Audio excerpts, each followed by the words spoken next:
Hello students, कैसे हो। Welcome to my channel मासा मासिक रीयूनियन। आज मैं आपके लिए लेकर आई हूँ बहुत ही ज़बरदस्त video for HBSC board class 10th। अगर आप इस वीडियो को कंप्लीट देखते हो तो आप बोर्ड में 100% 101% परसेंटेज स्कोर कर सकते हो। एंड आपको इस वीडियो में ये पता लगे कि HBSC बोर्ड के लिए कौन कौन सी चीज़ें बहुत ज़्यादा इम्पोर्टेंट होती हैं और अपनी आंसर राइटिंग लिखते टाइम आपको कौन कौन सी चीज़ों का ध्यान रखना चाहिए, जिससे कि एग्जामिनर इम्प्रेस हो और आपको मार्क्स देने के लिए मजबूर हो। तो मैं आज उन सब चीज़ों के बारे में इस वीडियो में डिस्कस करूँगी और साथ साथ मैं आपको HBSC बोर्ड से रिलेटेड क्लास 10th के साइंस सब्जेक्ट के PYQ भी देने वाली हूँ। ये PYQ वो क्वेश्चंस का होगा जो कि बोर्ड में 101% हर साल आते हैं और ये class 10th board class 10th मार्च 2025 के लिए भी बहुत ज़्यादा इम्पोर्टेंट होने वाले हैं। तो मेरी वीडियो में बने रहिए। अगर आपको वीडियो पसंद आती है तो आप इसे लाइक करना, सब्सक्राइब करना और इसी चैनल पर आपको ऑल सब्जेक्ट्स के PYQ प्रोवाइड होंगे। तो अपने इस चैनल मासा मासिक रीयूनियन को सब्सक्राइब करें, लाइक करें एंड कमेंट करें और सारे PYQ प्रोवाइड करने के लिए मुझे सपोर्ट करें। तो आइए आज हम PYQ स्टार्ट करने वाले हैं। Solve question paper 2019 set A class 10th science. ये वीडियो HBSC बोर्ड के लिए बहुत ज़्यादा सुपर होने वाली है और अन्य बोर्ड्स भी इसका लाभ ले सकते हैं। फर्स्ट हम बात कर लेते हैं टाइम। तो इसमें हमें टाइम जो मिलेगा वो 3 आवर्स का मिलेगा। एंड देन मार्क्स जो होगा वो 60 नंबर का हमारा राइटिंग पेपर होगा और 20 मार्क्स का हमारा प्रैक्टिकल होता है साइंस में।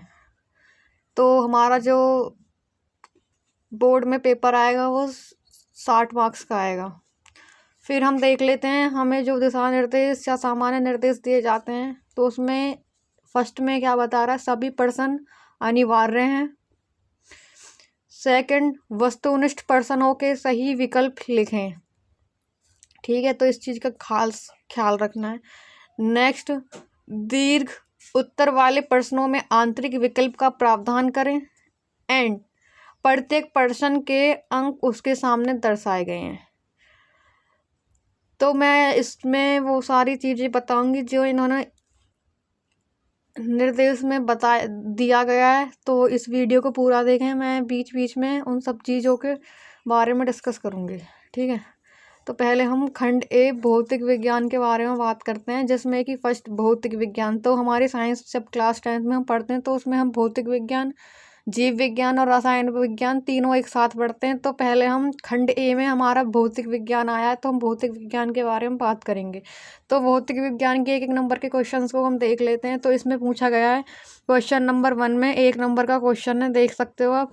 आकाश का रंग नीला होता है, क्या कारण होता है आकाश का रंग नीला होता है? परावर्तन के कारण, प्रकीर्णन के कारण, विक्षेपण से या अपवर्तन से? तो इसका आंसर आने वाला प्रकीर्णन। एंड नेक्स्ट सेकंड क्वेश्चन, निम्नलिखित में से कौन जैव मात्रा ऊर्जा स्रोत का उदाहरण नहीं है?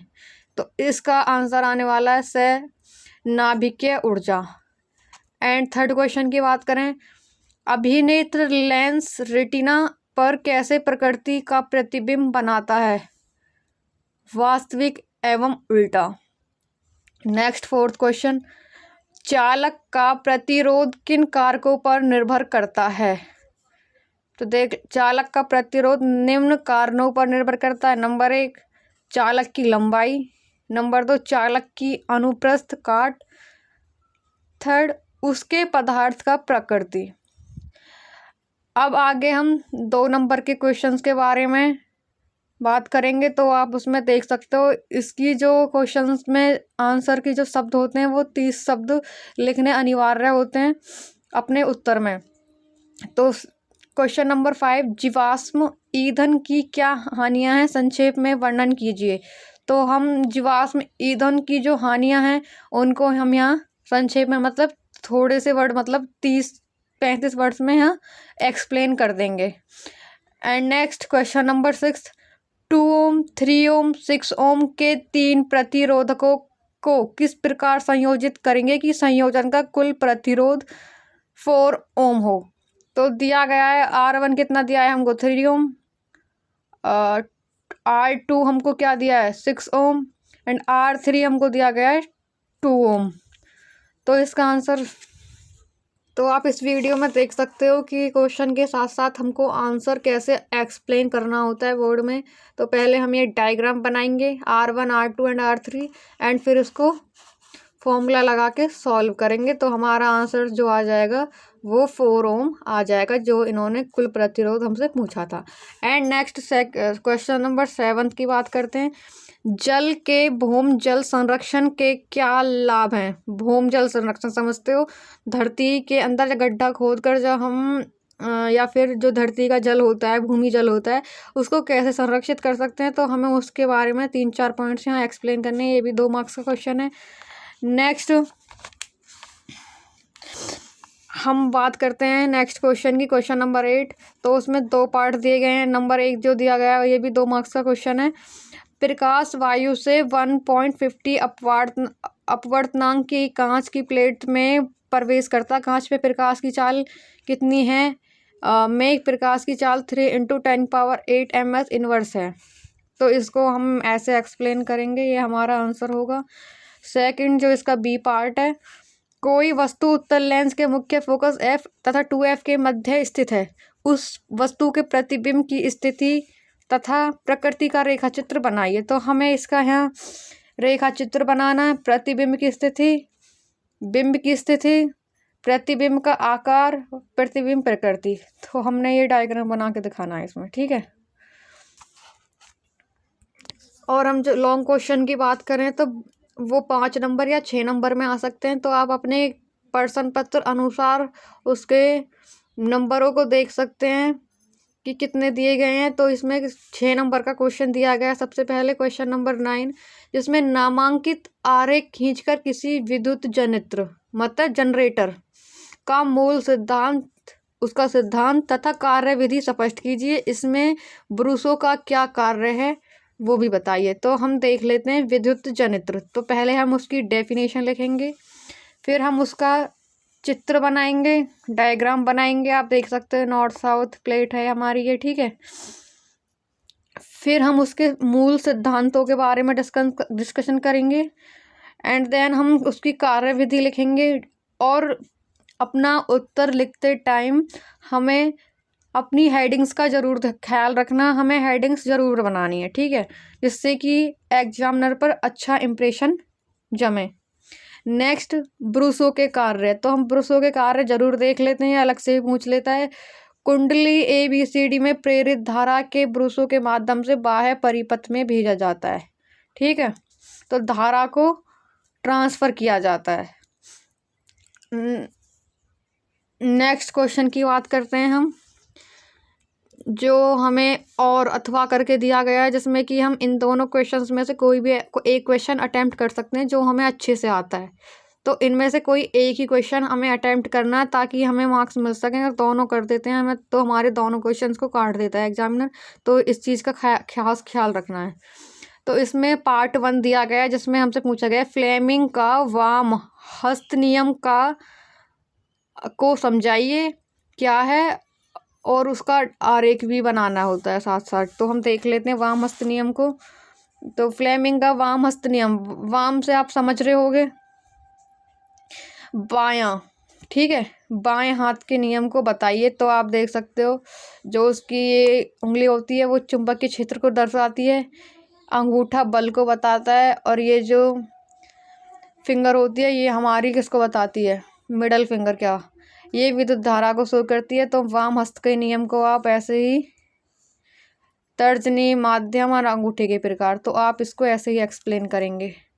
इसके सेकंड पार्ट में देखें तो सेकंड में पूछा गया है पार्ट बी में, वैद्युत चुंबकीय प्रेरण से आपका क्या अभिप्राय है? चालक में प्रेरित विद्युत धारा की दिशा ज्ञात करने में फ्लेमिंग के दक्षिण हस्त नियम का क्या उपयोग है? पहले पूछा गया है वैद्युत चुंबकीय प्रेरण से क्या अभिप्राय है। नेक्स्ट पूछा गया है प्रेरित विद्युत धारा की दिशा ज्ञात कीजिए, किसके द्वारा? दक्षिण। अभी हमने वाम हस्त नियम पढ़ा था, अब इसमें पूछ रहा है दक्षिण हस्त नियम। तो देख लेते हैं फ्लेमिंग। आप देख सकते हो फ्लेमिंग का दक्षिण हस्त नियम और चुंबकीय क्षेत्र जो उसने पूछा था उसके बारे में हमने यहाँ एक्सप्लेन कर रखा है। एंड नेक्स्ट फ्लेमिंग के दक्षिण हस्त नियम के बारे में भी हमने यहाँ बता रखा है, तो आप देख सकते हो। और इसके डायग्राम को भी ऐसे ही बनाना होगा। तो अगर आप हाथ नहीं बना सकते तो आप तीर के निशान से भी अपने दक्षिण हस्त नियम, वाम हस्त नियम आदि को दर्शा सकते हो। आगे हम बात कर लेते हैं खंड ख या खंड बी, रसायन विज्ञान, केमिस्ट्री। तो इसमें हम देख लेते हैं, साइंस का इस पेपर है लेकिन इसके अंदर खंड डिवाइड किए गए हैं, सेक्शन डिवाइड करे गए हैं। तो क्वेश्चन नंबर 10 जो होने वाला है हमारा, वो 1 नंबर का होने वाला। जैसे कि रसायन अभी हमने भौतिक विज्ञान में पढ़ा था। तो क्वेश्चन नंबर 10, निम्न रासायनिक अभिक्रियाओं में कौन सा अभिकारक उपचयित हो रहा है? तो उपचयित कौन सा हो रहा है? तो इसमें आएगा हाइड्रोजन। इस अभिक्रिया, ये रिएक्शन है, इसमें उपचयित जो हो रहा है वो हमारा है हाइड्रोजन। नेक्स्ट क्वेश्चन नंबर 11, ये भी 1 मार्क्स का होने वाला है। आपके पास 3 विलयन ABC हैं जिनका pH का मान क्रमशः 4, 7, 10 है। उपरोक्त में कौन सा विलयन अम्लीय होगा? तो हमें pH के बारे में पता है। pH अगर 7 से नीचे होता है तो अम्लीय होता है, 7 से ज़्यादा होता है तो क्षारीय होता है, और 7 होता है तो न्यूट्रल होता है। तो जिसका pH 4 है तो वो क्या सबसे ज़्यादा अम्लीय होगा? तो विलयन A का 4 है तो विलयन A अम्लीय होगा। नेक्स्ट ये भी 1 नंबर का होने वाला है। क्वेश्चन नंबर 12, तत्व MmCl सूत्र वाला क्लोराइड बनाता है। आवर्त सारणी में यह तत्व M संभवतः किस समूह के अंतर्गत होता है? तो ये होता है सोडियम। इसका आएगा सोडियम, Na। सोडियम का जो सिंबल होता है वो होता है Na। नेक्स्ट हम बात करते हैं क्वेश्चन नंबर 13, विस्थापन अभिक्रियाओं से आप क्या समझते हैं? एक उदाहरण रासायनिक समीकरण दीजिए। तो विस्थापन अभिक्रिया ऐसी क्रिया होती है जो एक तत्व को उसके स्थान से ट्रांसफर करके वहाँ उसका स्थान ग्रहण कर लेती है, उसे विस्थापित अभिक्रिया कहते हैं। जैसे कि आप रासायनिक अभिक्रिया देख सकते हो या रिएक्शन की इक्वेशन देख सकते हो, FeCuSO4 ये हमारा अभिकारक हैं, इनमें अभिक्रिया होने वाली है। तो Fe जो है वो Cu से ज़्यादा पावरफुल होता है, तो ये Fe की जगह आके Fe की जगह ले ले Cu की जगह आकर Cu की जगह ले लेगा, FeSO4 बन जाएगा और Cu को आगे भेज देगा, ट्रांसफ़र कर देगा या निकाल देगा। तो ये होती है विस्थापित अभिक्रिया। नेक्स्ट हम बात करते हैं क्वेश्चन नंबर 12, बेकिंग सोडा का रासायनिक सूत्र क्या है? तो हमें बेकिंग सोडा का रासायनिक सूत्र पता होना चाहिए। 1 नंबर में ऐसे भी आ सकता है या फिर अलग से भी पूछ सकते हैं। तो इसका रासायनिक सूत्र होता है NaHCO3, सोडियम हाइड्रोकार्बोनेट। ठीक है। नेक्स्ट पूछा इसकी निर्माण विधि का रासायनिक समीकरण दीजिए। तो इसका समीकरण पूछा गया तो सोडियम कार्बोनेट प्लस में वाटर एंड कार्बन डाइऑक्साइड जब मिलकर ये क्या बनता है? 2NaHCO3।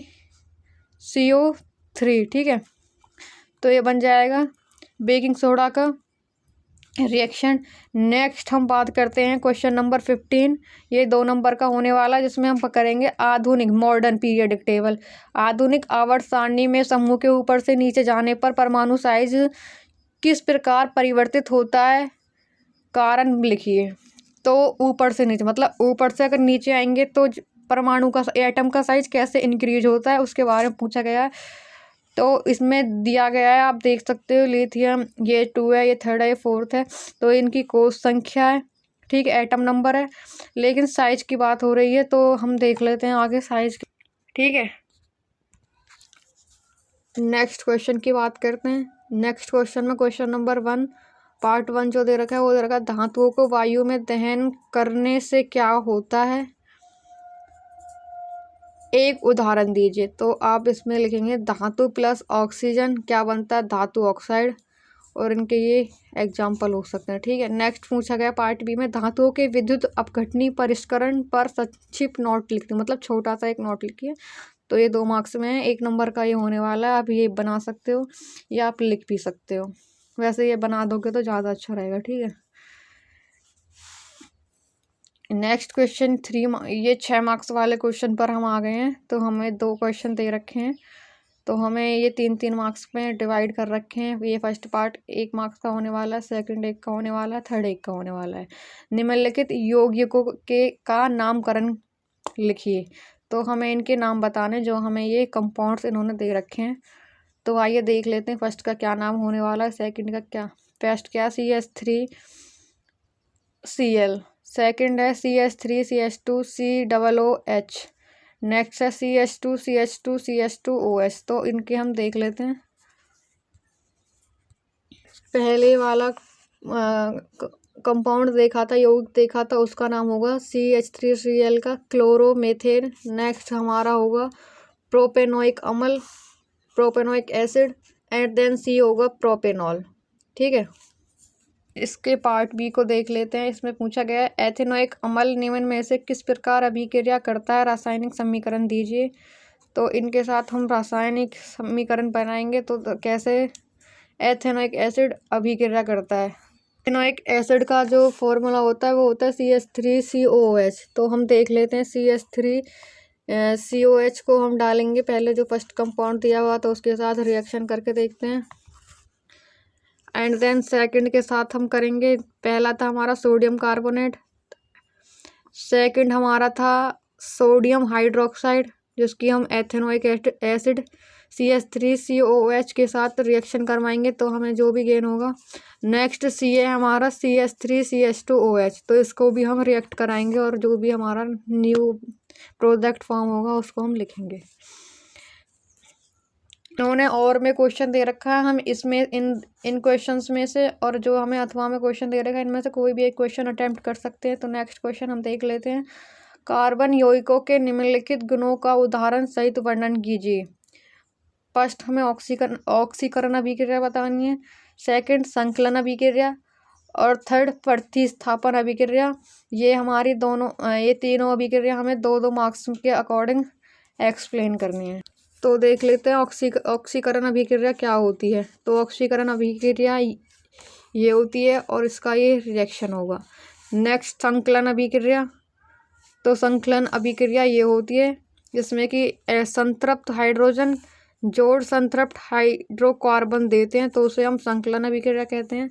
नेक्स्ट थर्ड है प्रतिस्थापन अभिक्रिया, तो उसके बारे में लिखेंगे और ये उसका रिएक्शन होने वाला है। अब आ जाते हैं खंड से जीव विज्ञान बायोलॉजी। ठीक है, तो उसमें क्वेश्चन नंबर 18 हमारा फर्स्ट 1 मार्क्स का ही होगा, देख सकते हो आप। निम्नलिखित में से कौन सा केवल जैव निम्नीकरणीय पदार्थों का समूह है, मतलब जैव जिसमें के अंदर कुछ बायोलॉजिकल प्रेजेंट हो, जिसमें कि जैसे कि लकड़ी, घास, केले के छिलके। ठीक है, तो इसका आंसर हो जाएगा। नेक्स्ट है प्राग नलिका का बीजांड की ओर वृद्धि करना उदाहरण है, रसायन अनुवर्तन।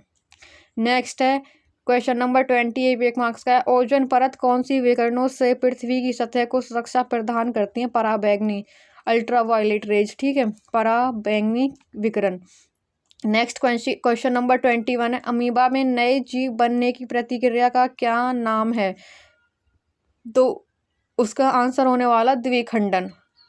क्वेश्चन नंबर 22, एड्रेनालिन हार्मोन स्रावित करने वाली ग्रंथि का क्या नाम है, तो एड्रेनालिन जो हार्मोन है वो रिलीज होता है अधिवृक्क ग्रंथि। तो ये भी 1 मार्क्स में है। एंड हम आ जाते हैं 2 मार्क्स के क्वेश्चंस पर। तो इसमें हम बोला गया मानव में वृषण के क्या कार्य हैं, तो वृषण जो टेस्टिस हैं, तो टेस्टिस को हम वृषण बोलते हैं। तो वृषण के कार्य देखते हैं। नंबर 1 शुक्राणुओं का निर्माण, नंबर 2 टेस्टोस्टेरोन हार्मोन का उत्पादन एवं स्त्रवन जो लड़कों में यौवन अवस्था के लक्षणों का नियंत्रण करता है। नेक्स्ट क्वेश्चन पर आ जाते हैं, अभी 2 मार्क्स का है।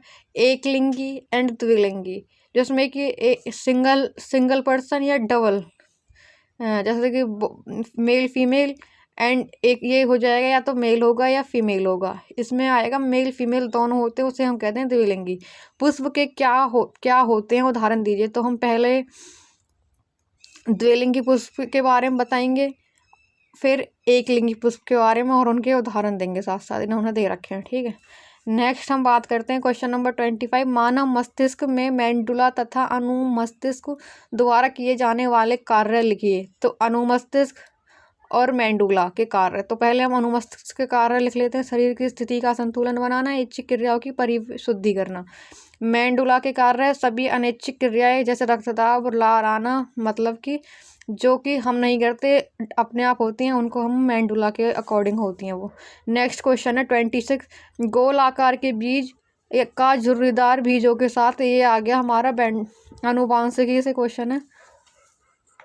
तो हम देख लेते हैं क्वेश्चन नंबर 26 में, जिसमें हमें प्रथम पूछा गया है, प्रथम संतति के बीजों का आकार क्या होगा। प्रभावी है, ये अप्रभावी है। तो जो प्रभावी होगा, ज़्यादा शक्तिशाली होगा, उसका ही प्रतिनिधित्व ज़्यादा होगा। तो प्रथम संतति में बीज गोल आकार के होंगे। नेक्स्ट पूछा गया पार्ट 2 में, द्वितीय संतति में परागण द्वारा प्राप्त कितने प्रतिशत बीज गोलाकार होंगे।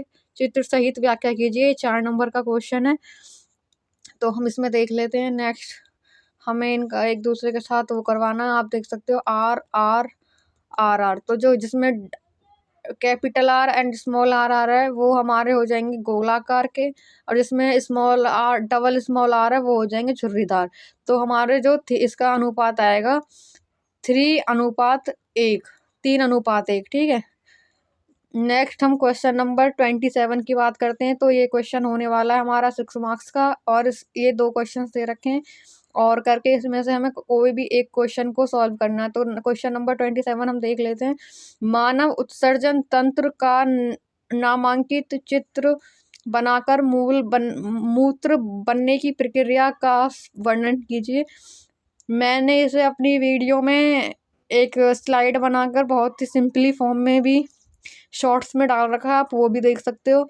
और ये होता है ह्यूमन एक्सक्रीटरी सिस्टम, इंग्लिश में पूछे तो, या हिंदी में मानव उत्सर्जन तंत्र। नेक्स्ट क्वेश्चन है पूछा गया पादपों में उत्सर्जन। ये मानव में उत्सर्जन एंड ये पादपों में उत्सर्जन। तो देख लेते हैं मूत्र बनने की पहले हमें मूत्र का निर्माण लिखना है, ठीक है। मल मूत्र जो मतलब हमारी बॉडी से जो रिमूव होते हैं ना, वेस्ट प्रोडक्ट्स जो निकलते हैं, उन्हें हम उत्सर्जन बोलते हैं। तो पहले हमें मूत्र का निर्माण कैसे हमारे शरीर में प्रोड्यूस होता है, एंड मूत्र का निर्माण लिखने के बाद हमें इसका एक डायग्राम भी परफॉर्म करना है, जिसमें कि इसमें 2 पेयर्स होते हैं किडनी के, ठीक है। और क्या होता है, ट्यूब्स होती हैं, यूरेथर होता है, यूरेथ्रा होता है, ठीक है। तो आप ये डायग्राम बना दो, बहुत ईजी डायग्राम है। और आप मेरा कलरफुल डायग्राम देखना है तो मेरी शॉर्ट्स वीडियो में जाओ, आपको वहाँ ह्यूमन एक्सक्रीटरी सिस्टम की वीडियो मिल जाएंगी। नेक्स्ट हम देख लेते हैं, और करके इनमें से एक ही क्वेश्चन सॉल्व करना है। पादपों में उत्सर्जन, तो पादपों में उत्सर्जन कैसे होता है। तो उनका गैस या अपशिष्ट का उत्सर्जन हो जाता है। अपशिष्ट पदार्थ कोशिका रक्तम संचित होते हैं। गोंद और रेजिन जो हमने लड्डुओं में खाते हैं ना, गोंद, वो हमारे जो वृक्ष होते हैं, पेड़ पौधे होते हैं, उनका उत्सर्जन होता है, ठीक है, उनका एक्स्ट्रा मटेरियल होता है। नेक्स्ट थर्ड पॉइंट है पादपों से गिरने वाली पत्तियां भी अपशिष्ट उत्पाद होती हैं। जब हमारे शरीर में कुछ प्रॉब्लम हो जाती है, तो हमारे शरीर में उल्टी वगैरह जो होती हैं, ठीक है, बाल गिरने लगते हैं, वैसे ही पेड़ पौधों में भी पत्तियों की में जो गिरावट होती है ना, वो एक तरह से अपशिष्ट होता है। जो एक्स्ट्रा पत्तियां होती हैं वो झड़ जाती हैं। तो थैंक यू मेरी वीडियो देखने के लिए, और वीडियो लेने के लिए मुझे लाइक, कमेंट एंड शेयर करें। Thank you so much.